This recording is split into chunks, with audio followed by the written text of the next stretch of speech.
All the mods I use will be in the description, and there may be some errors sometimes. That's what you get for playing 300 plus mods. I'm going to be playing in Rosewood. It took me a long time to find my character, but I stumbled upon Gregory Link. This is the story of Gregory Link and his struggles.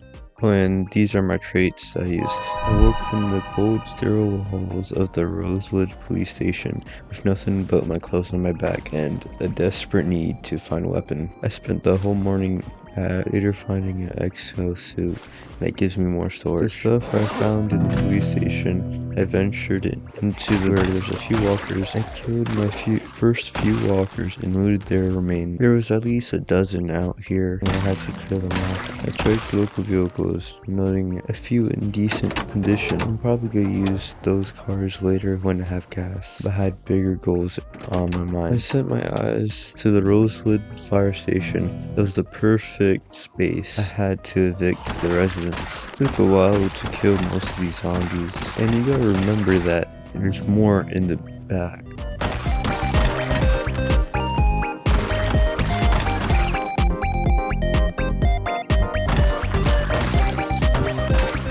It was a long, bloody affair. Once the first floor was cleared, I started to loot the surrounding resources. I found a massive cache of fire axes that would be very crucial for clearing Rosewood. I later cleared the second floor. There's a few zombies in the second floor, but I had to clear them out. For my own safety, I blocked the stairwell so no zombies can go into the second floor. I have finally secured Rosewood police station. As the sun dipped the horizon, I organized my loot and ended the first day of my new home. What I really want to do in this playthrough is to liberate Rosewood and try to get as many resources as I could get and live as long as I can. This ends it for day 1.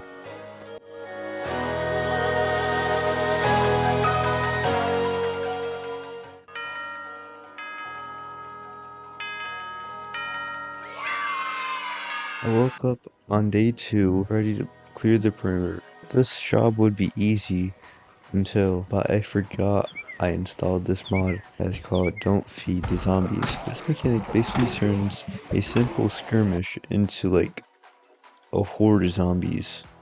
Every kill attracts more. Like if you killed one zombie, then that kill would ignite a chain reaction that 2 other zombies would come out of nowhere, and so on, making clearing up zombies harder than in the normal base game without the mod. This created a chain reaction that basically made the whole day 2. When I started to fight 10 zombies, it quickly spiraled into a war against over 100. I spent the entire day fighting all those zombies. By the time the sun began to set, I was overrun, exhausted, and pushed back to the fire station without any loot I hoped for. After looting a few of the bodies, I guess, and killing a few stragglers, I headed back to base. Not that many zombies. When I came back to base, I dropped the loot I just acquired, and I practiced on my song skill until my fingers bled. I was close to mastery. The seconds from level 10, I blacked out and collapsed into deep sleep. When I awoke, I finished the job, reaching level 10 in tailoring and reinforcing my gear with thick leather padding. Now, I'm basically a tank. This increased protection is going to make it easier to liberate Rosewood. This sewing process took a little bit of time because I had a lot of armor, but after I finished it, that's the end of day 2. Hopefully day 3 gives me a lot of loot and food because I'm running low on food.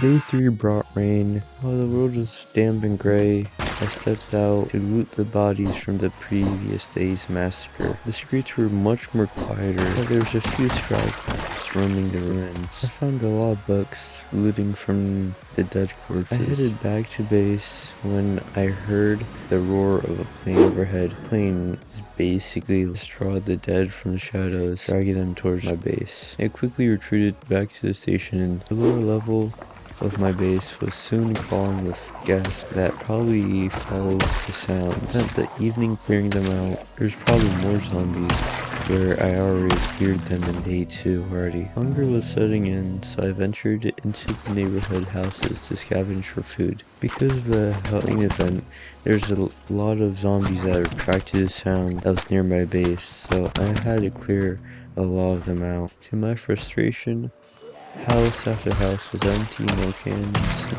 fresh food, nothing but only zombies standing aimlessly in the middle of these quiet residential streets. I really sometimes wondered, if they're just waiting for me. With an empty stomach and a heavy heart, I returned back to the fire station to plan my next move. This marks the end of day 3.